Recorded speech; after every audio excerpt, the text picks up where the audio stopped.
Assalamualaikum warahmatullahi wabarakatuh.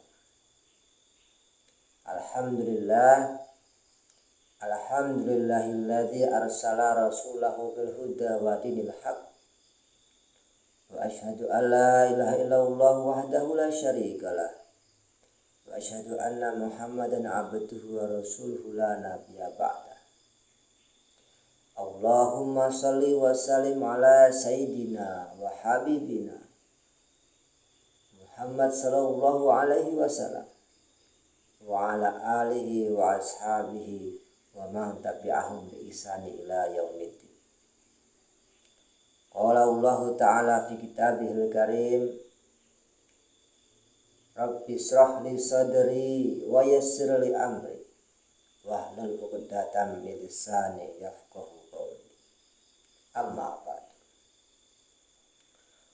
Pemirsa yang dirahmati Allah Subhanahu wa taala, mengawali pertemuan pada kali ini, marilah kita senantiasa bersyukur kepada Allah Subhanahu wa taala yang telah melimpahkan seluruh nikmat dan karunia-Nya, sehingga sampai saat ini kita masih bisa dipertemukan dengan bulan suci Ramadan, sehingga kita bisa menikmati puasa Ramadan pada tahun ini. Selanjutnya, sholawat dan salam marilah kita tujukan kepada junjungan kita Nabi Agung Muhammad sallallahu alaihi wasallam, Nabi akhir zaman yang telah membawa umat manusia dari zaman kegelapan, zaman jahiliyah, sampai kita hari ini bisa menikmati hidup di zaman yang penuh dengan cahaya iman dan cahaya Islam. Pemirsa yang dimuliakan Allah Subhanahu wa taala, bulan Ramadan adalah bulan suci, bulan yang dimuliakan oleh Allah Subhanahu wa taala. Di dalamnya banyak sekali rahmat yang Allah turunkan. Di dalamnya maghfirah Allah berikan kepada umat. Di dalamnya keberkahan Allah berikan kepada umat. Dan di dalamnya pintu-pintu rahmat, pintu-pintu surga dibuka. Semua jin, semua iblis diikat oleh Allah agar tidak menggoda manusia dalam beribadah. Pemirsa yang dimuliakan Allah Subhanahu wa taala, di dalam bulan suci Ramadan kita diwajibkan untuk beribadah puasa selama 1 bulan penuh. Dan selain ibadah puasa, kita juga dianjurkan untuk melaksanakan ibadah-ibadah sunnah yang lain. Salah satunya yaitu adalah melaksanakan sholat sunnah tarawih. Apa sih yang dimaksud dengan sholat sunnah tarawih? Di dalam buku yang dikarang oleh para ulama disebutkan bahwa sholat sunnah tarawih adalah sholat sunnah yang dilaksanakan setelah sholat isya yang dijeda dengan istirahat. Dalam sejarah pelaksanaan sholat tarawih, dulu Rasulullah mencontohkan kepada para sahabat dengan beliau sholat sunnah setelah sholat isya di masjid. Kemudian para sahabat juga mengikuti beliau. Namun tidak selama 1 bulan penuh. Mungkin Rasulullah hanya 2 atau 3 kali saja sholat di masjid. Kemudian pada beberapa malam para sahabat menunggu Rasulullah sampai menjelang subuh tidak kunjung datang. Maka keesokannya Rasulullah kemudian ditanya oleh para sahabat, "Ya Rasulullah, kemana saja engkau tadi malam? Kami menunggumu tapi engkau tak kunjung datang."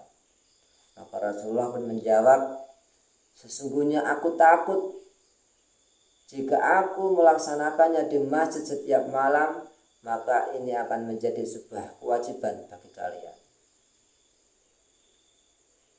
Seiring dengan bergulirnya waktu, kemudian para sahabat ada yang sholat sendiri-sendiri, ada yang sholat secara berjamaah.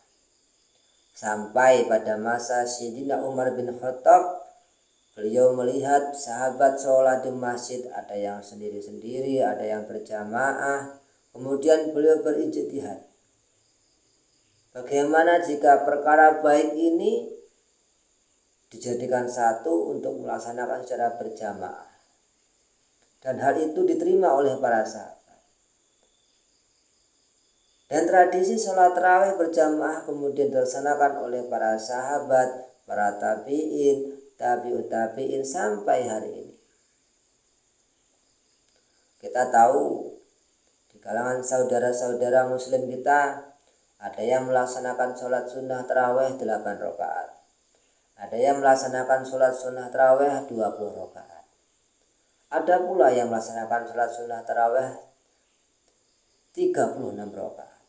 Seperti saudara kita yang tinggal di Mekah. Hal ini janganlah menjadikan kita menjadi perpecahan dengan sesama umat muslim. Kita ambil hikmahnya saja. Di antara ada yang sholat 8 rakaat, 20 rakaat, atau 36 rakaat, semuanya adalah jalan, semuanya adalah usaha dari semua umat Islam untuk mendekatkan diri kepada Allah dan untuk mencari pahala kepada Allah Subhanahu wa Ta'ala di bulan suci Ramadan ini. Lalu bagaimana hikmah melaksanakan sholat tarawih itu? Imam Bukhari dan Imam Muslim meriwayatkan sebuah hadis di dalam kitabnya. Man qoma Ramadana imanan wahtisaban ghufira lahu ma taqaddama min dhanbi. Yang artinya seperti ini.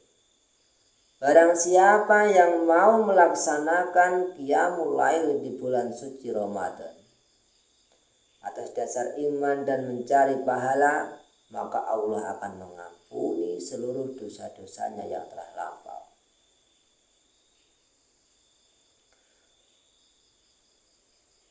Sholat sunnah tarawih begitu istimewanya, sehingga Allah menjadikan sholat ini menjadi penebus dosa bagi kita.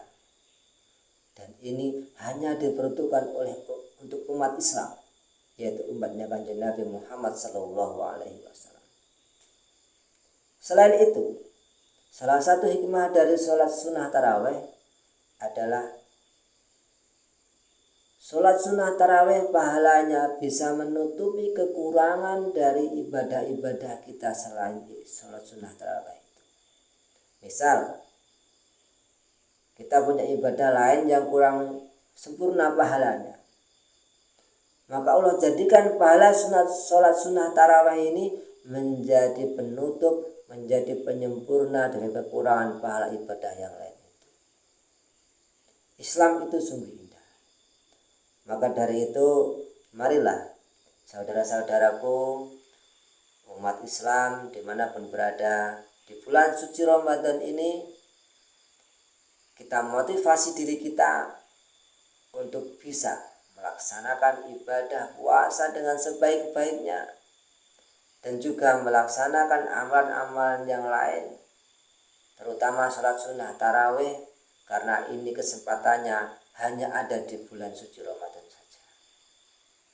Semoga Allah Subhanahu wa Ta'ala memberikan kekuatan, memberikan keistiqomahan kepada kita, sehingga kita